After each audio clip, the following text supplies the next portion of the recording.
Hey everybody, welcome to Straight Chilling. I am Randy, Andy, whatever you want to call me, and I am filling in for Bob in this special episode of Straight Chilling, where we're interviewing our friend and yours, Chris LaMartina, the independent filmmaker responsible for the WNUF Halloween Special, as well as its recent sequel, the Out There, what is it, Out There?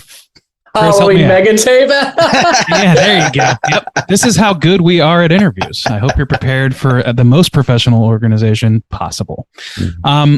So yeah, I'm sitting here with my cohort Juice, or Justin. Thanks for hopping on, Juice. It's your boy Soju. Chris, I'm super excited to sit down and talk with you, not just about the sequel, but about filmmaking in general. You kind of make very special films in the realm of horror that I'm a sucker for a really clever idea. And so especially the WNUF films are really interesting to me because I just kind of think they're super brilliant in a simple kind of way. And I love that. So I'm excited to talk to you about some things. Thank you so much. I appreciate it. Hopefully I don't disappoint you. I doubt it. Well, it just makes for good listening either way. So, I just wanted to quickly give you a chance to let people know what you're up to. Anything that you want to plug in here, real quick. Buy the new movie, WNUF.bigcartel.com.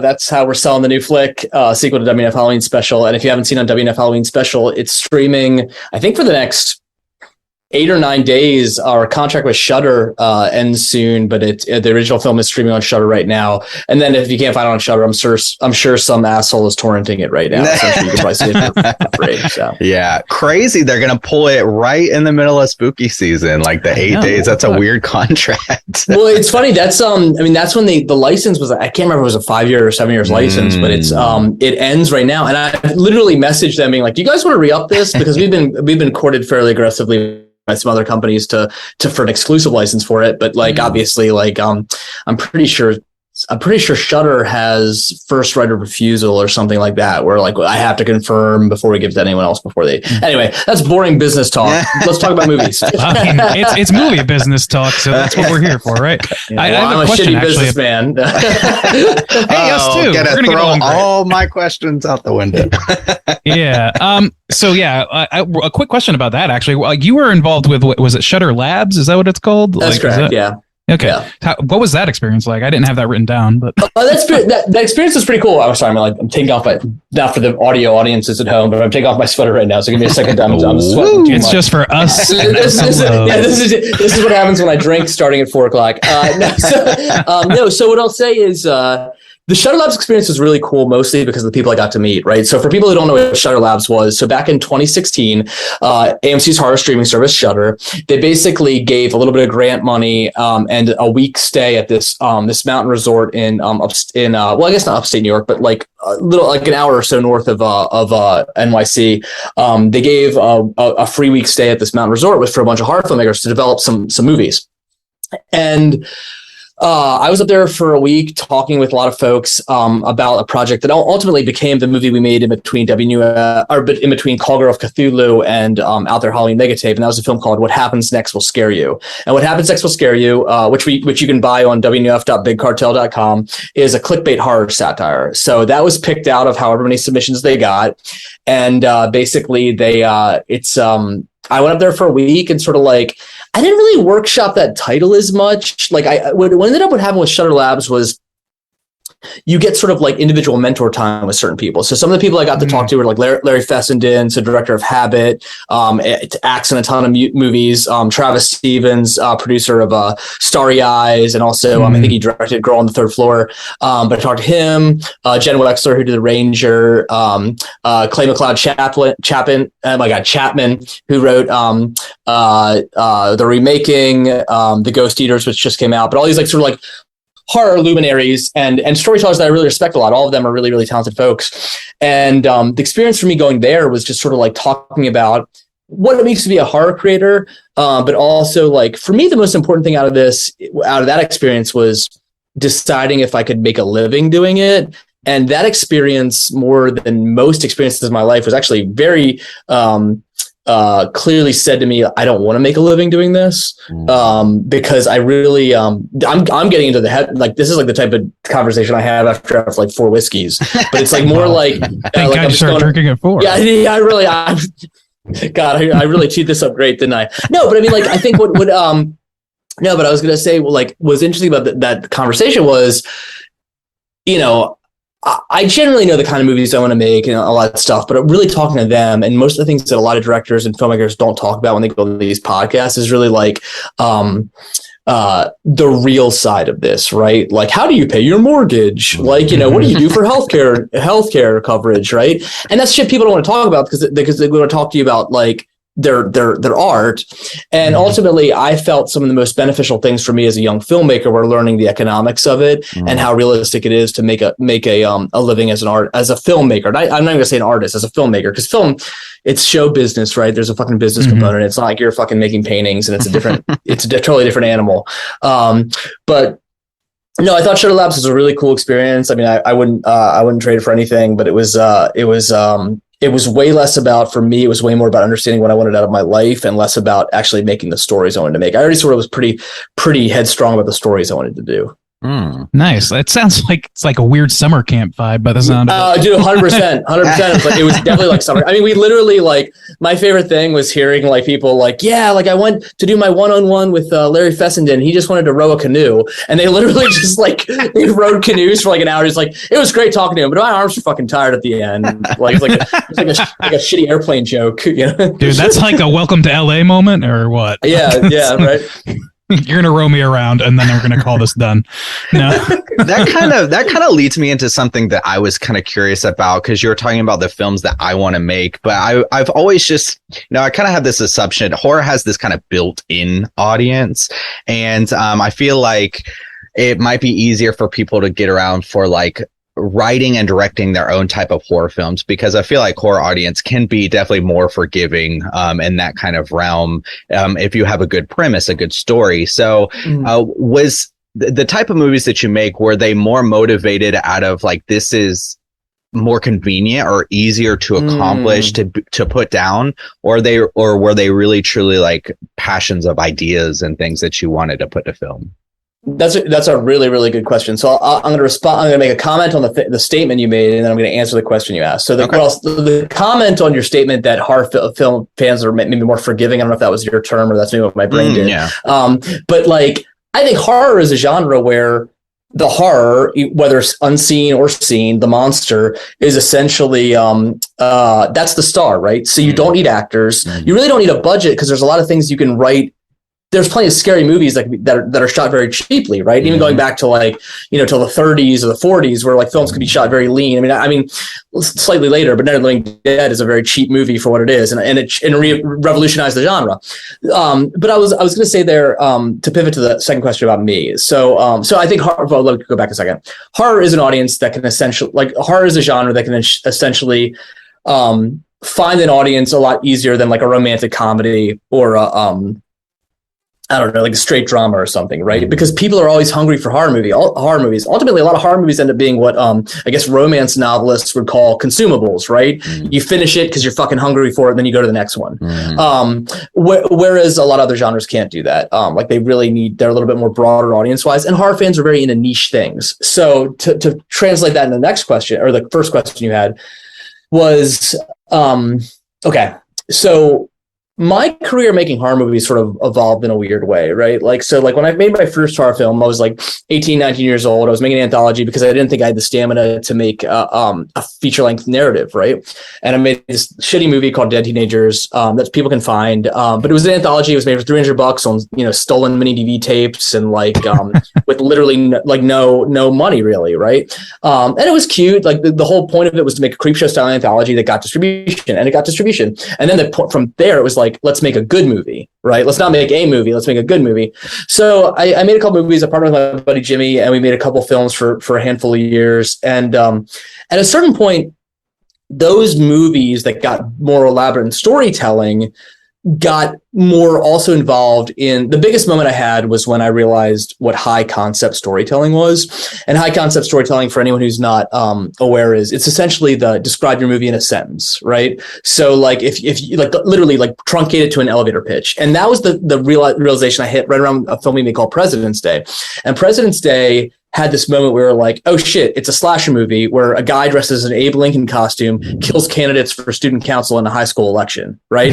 And like what I just described to you in 5 seconds, you basically are like, I get that fucking movie, right? Mm-hmm. So that movie was shot in a high school. We killed 19 people. After that, we made a movie about cursed beer called Witch's Brew, where we killed 40-some people. After that, we wrote this film while we were making WNUF called Call Girl of Cthulhu, where we killed, well, like there's an insane amount of special effects in this one. It was about $41,000, not a big budget, but bigger than what we had operated with. And there was this sort of moment where like, that was when I realized like, okay, like I can't do bigger than this unless people give us money. But all the opportunities when people kept giving us money were like, okay, so Call Girl was shot for 41 grand, right? Where no one got paid, including myself, including my other producers, including most of the talent, right? I think we paid some effects people and some actors, mostly just because they had to take off work for a month. But we very, very lean in how we did that. And not because we wanted to disrespect people economically, but because that was the problem with it, right? Like you can't pay everyone to make a movie at this level without like truly eating shit financially. So what ended up happening after that was people kept offering us money to make movies for like 100 grand.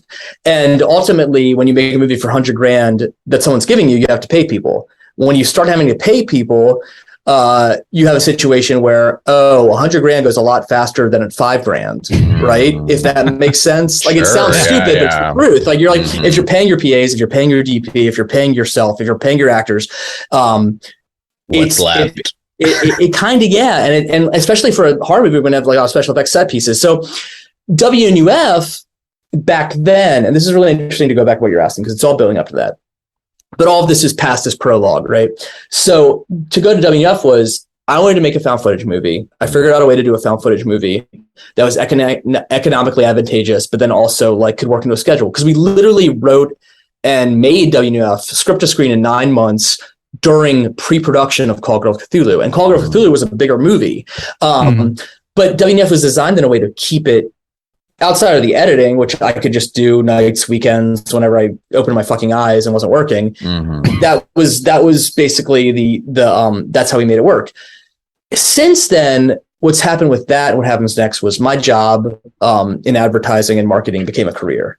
And it was this sort of weird situation where the only way I couldn't, and I still can't do this, I can't take off a month to make a movie like Call Girl, right? So like, if I want to make another movie, I need to find a story that can be done on nights and weekends, but then also can be done economically in a way that can be done that. So, I mean, I think generally there's plenty of movies that I would love to make that could be bigger movies, but ultimately no one has ever offered me money that's quit your job money, right? Sure. And that's fine. I don't really give a shit. I make the movies I want to make based off certain economic restrictions or certain scheduling restrictions. I'm not like, I don't know. I hope I don't sound bitter about it. I don't think I'm bitter about it. I mean, like I love doing what I do, and I love making these smaller films with the people I love and the people I care about in Baltimore. The only thing I'll say is it takes me longer to do it.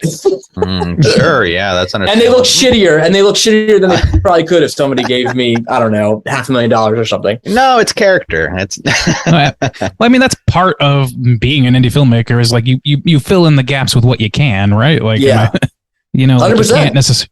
Like you said, you're at any moment not spent working, you're spending editing, or I assume writing, or organizing something, or getting somebody paid, or whatever. I mean, it was crazy. I mean, when we made the first WNUF, like literally, like I was a single dude living in a basement. I mean, now I'm like married. We have a mortgage. We have a cat. Right? You saw my cat do tricks earlier. But like, sorry, the listening audience can't hear Madam Leo. Yeah. You can't buy that kind of access, guys.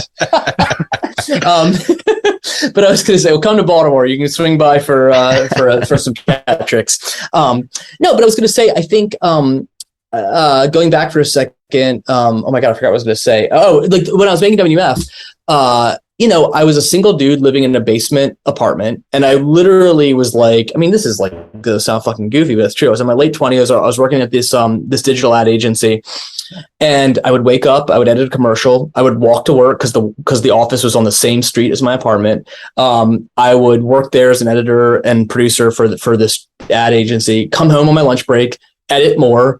Literally my lunch was a can of beans because I was trying to be lean, and doing the hobo diet.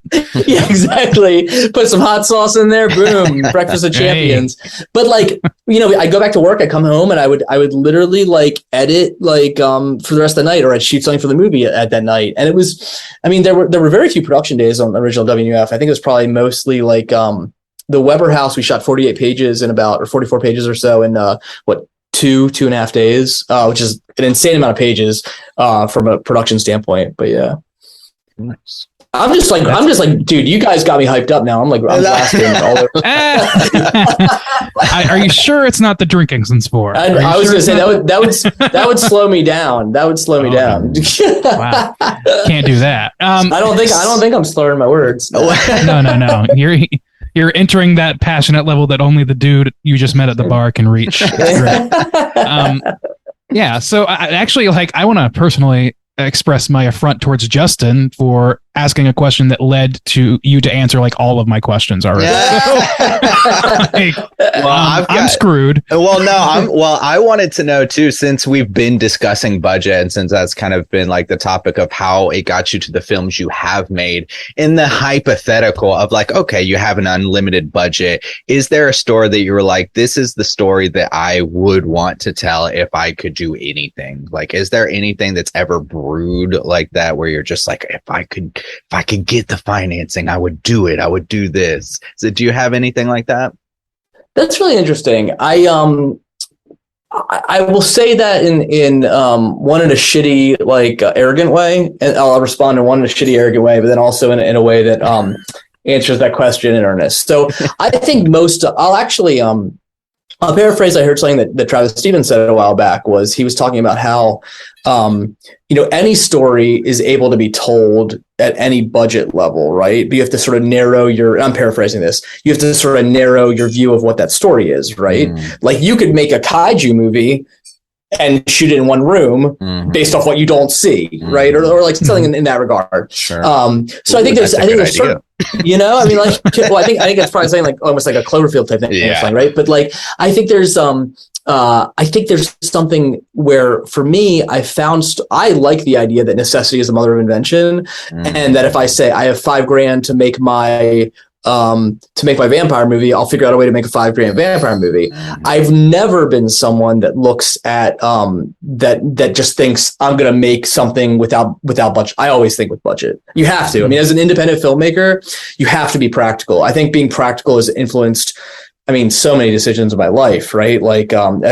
Even career-wise, I'm a type 1 diabetic. My career decisions have been motivated by practicality in the sense that I need to pay for my fucking insulin, right? I think even my decisions as a filmmaker are based off the fact that, okay, how do I still pay for my fucking insulin while I'm making one of these movies that cost me money? But I was going to say, to answer it the arrogant way is, I think a lot of folks, a lot of failed filmmakers, and maybe failed is too extreme of a word, but a lot of people wait around for the right budget, right? And they look at I've heard plenty of stories over my you tell people you make horror movies, and they're like, oh yeah, I almost made a movie once, and I sort of look at them like, you almost made a movie once, and then they tell you a story. And it breaks my heart, sincerely, where somebody's like, yeah, I was about this close from getting $500,000 or $1 million to make this film, but then the financing fell through. I'm going to lower my voice because I was going to get aggressive for a second, but talented people do not have one opportunity, right? People who are motivated, hardcore, passionate fucking people, they don't just get one chance at something like that. They make more chances, and not every chance might be as big, right? But ultimately, I have found in my life that for every WNUF, there was something like, we wrote a movie called Tombstone, which is like a stoner comedy that we almost licensed to someone who ended up being a massive TV director, right? But ultimately the cards didn't, the house of cards fell apart, right? For everything like that, there's like us writing a script for someone that some folks might have heard about, I'm not saying names because I don't want to like blab that stuff, but like all those opportunities are because we were constantly spinning plates, right? And keeping coals in the fire, ready to go. I will say I've never thought about budgets in that regard. Like occasionally, last year I wrote an animated horror cartoon pilot, right? Sort of like a horror version of Rick and Morty. Then me and my buddy Jamie, we wrote To Shop Around. We're currently developing a proof of concept theme song and essentially like the opening sequence just to shop it around. But that's something I can't do by myself, right? Sure. I'm still doing it because I think we could sell it, but ultimately if it doesn't sell, I'm not going to feel bad. Like that wasn't the one thing that I had that fell apart, right? I'll probably just pivot to the Christmas movie I want to write, or I probably want to I'll pivot to another fucking WNUF sequel. I don't know. But there's lots of things that I want to do, but ultimately here's what I'll tell you. But you asked the question initially, if money wasn't an object, there's a handful of things. The one that I think I can't do justice, the one that I can't do justice to right now, based off of my current operating mile, was, if you've seen the sequel, there's a fake commercial for the Bogies, which is mini monsters at a mini golf course. So it's essentially Ghoulies meets Caddyshack. I would love to make that movie. I would love to make that movie not as like a massive budget, but like a Call Girl Cthulhu budget, or like $100,000 or $200,000 would be awesome to make that. But that's a movie where I'd probably have to take off a month or have to write a script and sell it to someone. Actually, my buddy Shane and I wrote a full trailer for that was going to be produced, but then COVID happened and it was finishing the movie was tough enough. But ultimately, I would like to make that one right day because I'd like to make that one day because ultimately, thematically, that movie is really interesting about what we do. Making horror movies, right? So it's like about someone making this little miniature golf course, having these little mini experiences while sort of like we make these tiny movies. So I think thematically it's something that feels very close to my heart while still being a fun movie. I mean, no one makes mini monster movies anymore, so except for Full Moon. Well, yeah. They're going with that one for sure. So that actually leads me to another question, which is about so you were talking a little bit about if something doesn't work out, you move on. But at what point do you draw the line where okay, it's time to set this aside? Maybe it'll come back later, or is it nope, that's gone forever? And when do you know that that's the time to move on? Just when something else comes along, or? That's a good question. That's a really good question. So I would say there's a couple things here. One, when it stops being fun. And it's early. If it stops being fun early, like every artistic project you have is going to have moments where it's not fun, right? Or it's work, because it is work. I think ultimately what ends up happening, if early on I'm getting burnt out, or if I'm working with people that I might not necessarily see the benefit of, that's when I may pull back a little bit. There's a couple projects, there's not many projects that I've abandoned. But ultimately, there's projects where I stop being excited about the subject matter. You make a movie. At the low end, that's a year of your life, right? At the high end, the WNUF sequel took me 5 years. What Happens Next Will Scare You took 6 years. So you have to be, and I think What Happens Next Will Scare You, I wasn't as excited about as I should have been, and that's why it took so long. I think the WNUF sequel took that long because it had to take that long with life stuff. Every fucking time I worked with the WNUF sequel, I was stoked as fuck. I loved making that movie. And I'm glad I had some opportunity, obviously COVID wasn't a great experience. It was nice to take my time with commercials in a way that I couldn't have done if we were not in a pandemic, right? So silver lining. But I think there was a project a couple of years back where I was going to make a movie and it was going to be funded, and I walked away from a deal, more money than I'd ever been offered to make a movie. Not a lot of money, but more money. And it ultimately coincided with I didn't like the business dealing, and I just said fuck it. I didn't want to do the business that was being offered to me. So that's one of those things where that's ultimately another decision maker, right? Is it not fun? Does it make you feel uncomfortable from a business angle? And then, I think that's the big thing, man. If you don't feel it in your heart, like, I mean, like one of the benefits I have that a lot of filmmakers at the next level or any real level, right? I'm just a fucking bozo. I would say is making movies. And I say this in a lot of interviews. So if I sound like a broken record, anyone's heard me talk before, I'm sorry. Making movies does not pay my mortgage. It does not pay my health insurance. It is not my job, right? Mm-hmm. I only make movies when I want to make movies. So if you go and see a movie that I made, you should know that this was not some quick buck. Like literally my heart said, I want to do this for this, at least the next year of my life. And I think at a certain point that sometimes that might sting more when you get a bad review because people are saying like, oh shit, this was a fucking waste of time or whatever. Now granted, most people that review that movie are someone who could never make their own fucking movie. So that's a good thing to feel, you know? But at the same time too, I think it's, art like this is personal, and especially at this level, it's very personal. This is not my, my movies are not my paycheck. Mm-hmm. Yeah. No, that makes a lot of sense. And like, honestly, like it's the best, my favorite artists are like very much the DIY spirit, the people who you would never know their name if they hadn't been like, just making shit. You know what I mean? That's not something that happens for everybody who makes shit. Like folk art is folk art. You're not necessarily going to get noticed, but yeah. You build I was going to say the idea of calling it folk art is really like an astute point, right? Like these are folk movies, but ironically the name folk sort of in horror, the horror space now makes you think you're talking about Wicker Man or Eyes of Fire or something. I didn't even think of that. Yeah, but I think it is the I mean, I heard something really interesting. My buddy Jim Branscombe, who was the moderator for our premiere at Midsummer Scream for Out There Halloween Mega Tape. Early on, when he was talking about the sequel, he was like saying how much he enjoyed it. He was like, dude, it's like the movie is like, because I told him I was like, I don't know if people are going to like the sequel, especially even if they like the original. Like it's a fucking weird movie, and it's almost like not a movie. It's really just sort of like an anti-movie. And he said, he described it's like it's almost like a outsider art genre film. Yeah. And I was like, and we sort of joked, I was like, wow, that's really fucking pretentious, but like I guess you're right. So no, I don't think it's pretentious at all, because that's honestly if you're not like if you're literally motivated purely by passion, you're not in the arguing over contracts game, like what else are you gonna call it? Like what other moniker makes sense?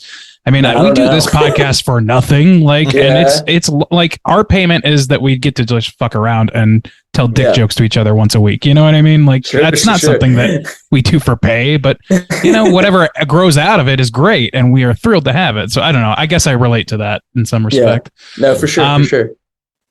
So I know we're kind of running a little bit low on time. I don't want to keep you too long. Okay, well, I'm okay. I'm okay for a while. At some point, I got to do other stuff, but I'm okay for now. If you got a couple more questions, I was just kind of curious too, since you did this sequel and like the kind of like motivation behind it, because I really do enjoy throwing on something like WNUF because it captures a spirit of time, and that's why I was saying earlier, I'm kind of like a sucker for an idea where when you see it, you're like, fuck yeah, like, oh my God, like this is, yes, I get this immediately. I know what this is about. And so you had mentioned before, like, maybe I'll do the Christmas movie I was thinking of. And then I was always thinking like, man, why isn't the Christmas movie the next one on the docket? Why aren't we making a WNUF Christmas? Whatever. According to the calendar, there is, that's holiday, right? Yeah. It is funny. We did make a WNUF on the TerraVision Blu-ray. There is a fake commercial for the WNUF Christmas special that we made with Frank Stewart's host that. But the Christmas movie that we're making is not in the same universe. But it's I think that you'd find a lot to love there if we make it. Yeah.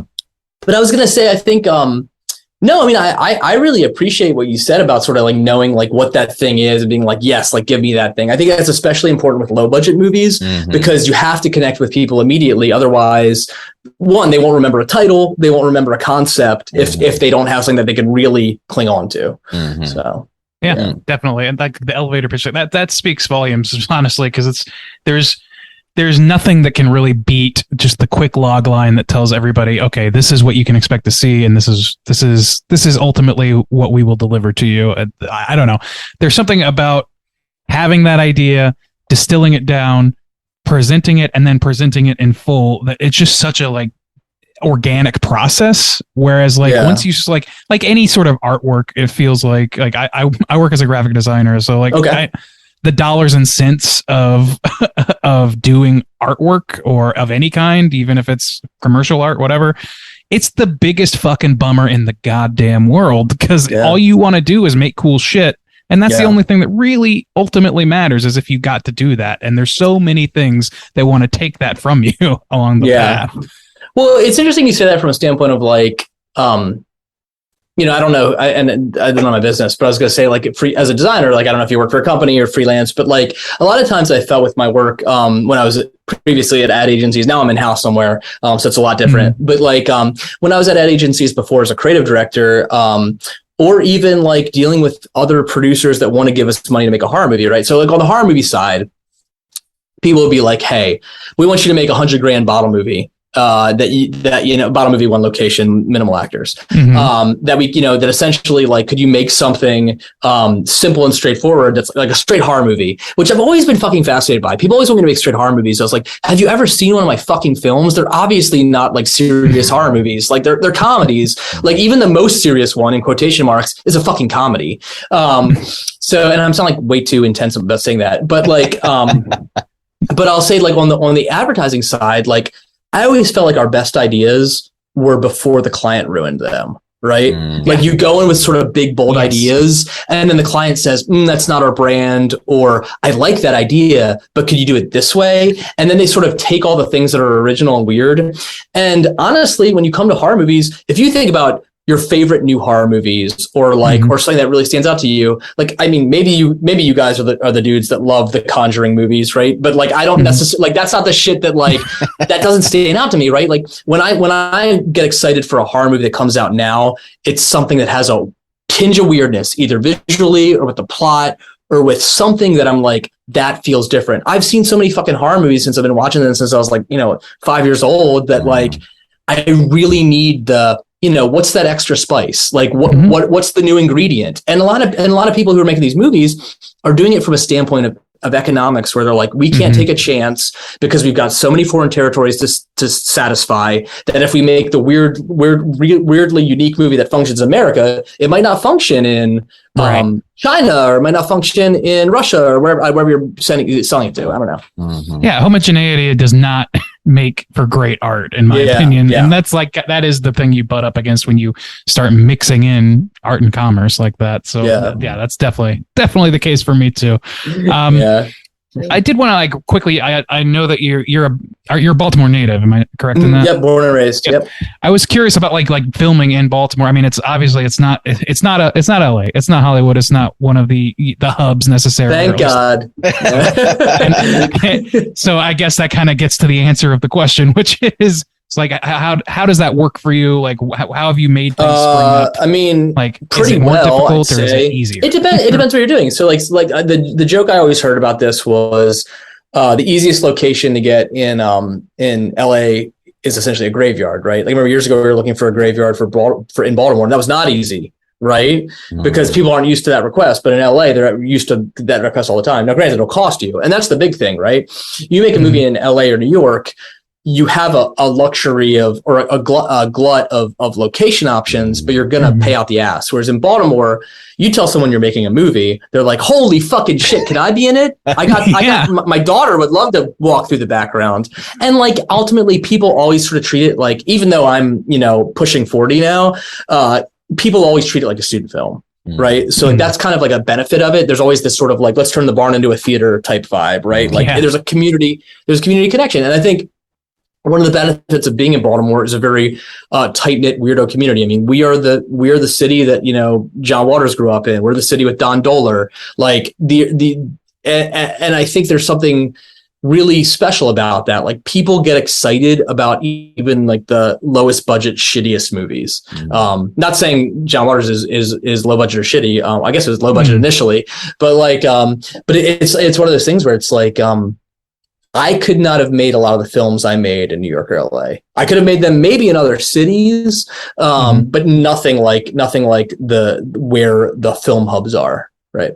So it seems like people are like just kind of up for crazy shit. I think you have to cultivate like a network of crazy weirdos of sort of, you know, like art dorks. But we have. So, I mean, I grew up out, you know, playing in punk rock bands and, you know, doing like when I was younger, like theater. I mean, my wife, Melissa, is very involved in the Baltimore theater scene. So like those connections here, were really important in cultivating that sort of like mini army we have to make movies with. That's awesome, man. Yeah, well, that really speaks to the community idea that you were speaking of like everybody kind of coming together and feeding into each other's kind of art forms and stuff like that. That's really nice. It's really nice. That's something we've experienced. Super I'm sorry, nice. go ahead. No, you're good. I was just gonna say, that's something we've experienced on like a smaller, dumber scale where we've like, by virtue of us fucking around on a recorded format once a week and having, you know, giving access of everybody on the planet who wants it, you know, we've ended up having a little community that we're very proud of and who are probably listening right now. How's it going, assholes? I mean, and it's like there's something amazing about that. Like it is everything. That's the thing is like I don't know what you could trade that for that would be worth the trade, you know. I think you're 100% right. I mean, like for me, look, making the movies is fun, and I like telling stories, but ultimately, like connecting with people I'm on set with, like making these movies from a collaboration standpoint, but also find the people that I can do this with, like talking about art and experiences of life. I mean, look, we're all gonna fucking die one day, right? Like, you know, like I'm gonna meet some cool people along the way and talk about doing these weird things or these weird journeys, and I'm not going to act like the movies I make are going to, you know, cure any diseases. But I mean, like, if we're all sort of like, you know, I guess it's a cool thing to talk about over, you know, at the water cooler or at the bar or something, you know? But I really think it's a special way to spend time with friends. I mean, I even joke sometimes that a lot of my friendships, especially my adult friendships, are about, making stuff together. And I would rather have that than be like, let's all just fucking drink poison together. Hey, there's nothing wrong with that. No kink shaming. Jesus. Dying is my kink. All right. I do have one question I wanted to ask because I was reading an interview. I don't remember where now. Sorry, whoever wrote it. But there was an interview where I read that you and your partner or often partner Jimmy, right? Mm-hmm. Jimmy. Yeah. I'm sorry, I don't have his name listed here. Oh, sorry. So we made how many movies now? We made like 5 or so movies together. Yeah, Jimmy George. There we go. He's not involved with the new one, so I should clarify that. But yeah. Okay, gotcha. Yeah. So what I was going to ask is, there was some conversation where he brought up that in advance of a movie, you give him a box full of inspiration. Yeah. And I was curious if you could tell us what's in the box for your next movie. Like the new one coming out? Like the one that we don't know about yet. Oh, there's no influence box. Yeah. Cause so he's not writing that one. So I mean, like, I love Jimmy. He's like one of my best friends. Mm-hmm. He's the best man at my fucking wedding. But we're not actually on the books to write a new thing together right now. Mm-hmm. I will say, I think our lives have sort of taken slightly different paths. Like, so he's focusing really much on his consulting career. And then I've been focusing more on making these little movies while simultaneously doing my full-time gig. But I will say the influences back from a standpoint of how he functioned was really interesting, right? So like ultimately when you make these films, especially at a low budget level, being the director is kind of like, you're sort of like the final eyes and you basically decide what's going to get nixed or what's not. So like whenever I come with a concept, before we actually write it, we would write it together. I would give him literally a cardboard box of the books, music, and DVDs or Blu-rays or VHS tapes of what I was trying to do. Like when we made Witch's Brew, like there was things like as basic as Hocus Pocus and Street Trash, but also like books about like bodily curses or like all these like crazy, like I think Thinner and Drag Me to Hell were in there, like all these things about curses. When we made Call Grove Cthulhu, there was, outside of a lot of Lovecraft books, there was obviously Frankenhooker, there was Death by Temptation, Vamp, and some of those things were literally like with post-it notes said, look at this one for the color palette. Look at this one for the characters. Look at this one for the soundtrack. Just so he could understand what I'm trying to do as a filmmaker before we ultimately break down like the structure and come with, we basically both do idea books and then we come together and figure that out and we beat out structure together. But then I do the final pass of the script and all that stuff. Yeah, but I don't know. I'm trying to think about like if I was going to do an influence box for any of the new stuff we're doing. I do know an influence box for one of the things I'm currently writing, but if I told you what the influences box was for that, you'd immediately know what I was doing. Like you'd immediately know. So like take all the magic. All right. Yeah. I mean, like it's not like a twist. It's not like Gremlins meets Caddyshack, like I was talking about with the bogies. It's like very like all of these are the same, right? So but I was watching some stuff earlier today. For essentially something I want to do as a not a WNUF, not a third WNUF, but like a WNUF spinoff of something. Okay. So, yeah. Cool. Okay. Awesome. Cool. I know that was fucking vague. I'm sorry. Vague is necessary. If you don't have the box on you, then you don't have the box. But all right. So like one other thing I wanted to ask, just out of strict curiosity. So are there any could you just like give us, some artist, some filmmaker, some whoever that you feel like deserves more praise and deserves more airtime in the world? The person I always come back to is a good friend of mine, Mike Lombardo. So Mike Lombardo is a filmmaker in Lancaster, Pennsylvania. He's about an hour or so north. He made a movie a couple years back called I'm Dreaming of a White Doomsday. And it's a post-apocalyptic Christmas movie. Mike is insanely talented. He's insanely funny. And what I'll say about him is he did some of the special effects for What Happens Next Will Scare You because he's a great effects artist in his own right. But what I loved about what I loved about I'm Dreaming of a White Doomsday was that it's a very serious movie based off its budget. Most people make hard movies or even just, weird movies at a low budget level sort of lean into the comedy because it forgives a lot of the budgetary stuff. He made a gorgeous movie that's very serious and very effective. And I always joke that it's the kind of Christmas movie that at the end, all I want to do is just call the people I love and like hang out with them because it's depressing. But I was going to say that Mike Lombardo is someone I think deserves more praise. And he's working on a new thing, I think right now. He just published a book. But then other folks, I mean, I don't know, like, I was going to say, I mean, like a lot of the folks that I'm going to mention now are people that already get a decent amount of praise, like Grady Hendrix, who wrote My Best Friend's Exorcism and Final Girl Support. I mean, he's fucking brilliant, right? Like just writes some of the best horror fiction out there. Psyched for that movie. I think it comes out. Psyched. Doesn't it come out tomorrow? Is it tomorrow? I know it's this. I know it's in advance of Halloween. Yeah. Wow. Okay, I got it. But I was going to say, I don't know. I mean, like, I think from a filmmaker standpoint, it's tougher because, like, I really want to elevate voices that haven't gotten the budgets they deserve, and I feel like most of the horror movies I see already have gotten budgets where I'm like, okay, you got a good budget. Mike, I think, is so worthy of a bigger budget, so worthy. And he hasn't gotten that yet, and I hope he does one day. Or if he wants to, I don't fucking know. Maybe he doesn't want to. Yeah, fuck this shit. I'm out of here. No, that's exactly actually what I was looking for because that's what I don't know. You have this impulse to want to like if you experience any level of success doing anything of an artistic endeavor, you kind of want to bring people along with you.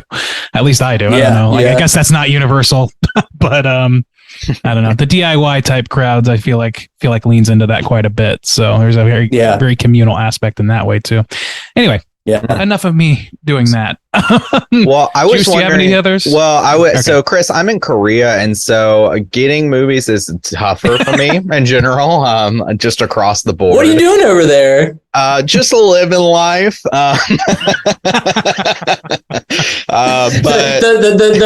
the Zoom screen goes away. You're actually in a prison. Is that well, I can't leave. Well, they say it'll be 3 to 12 years.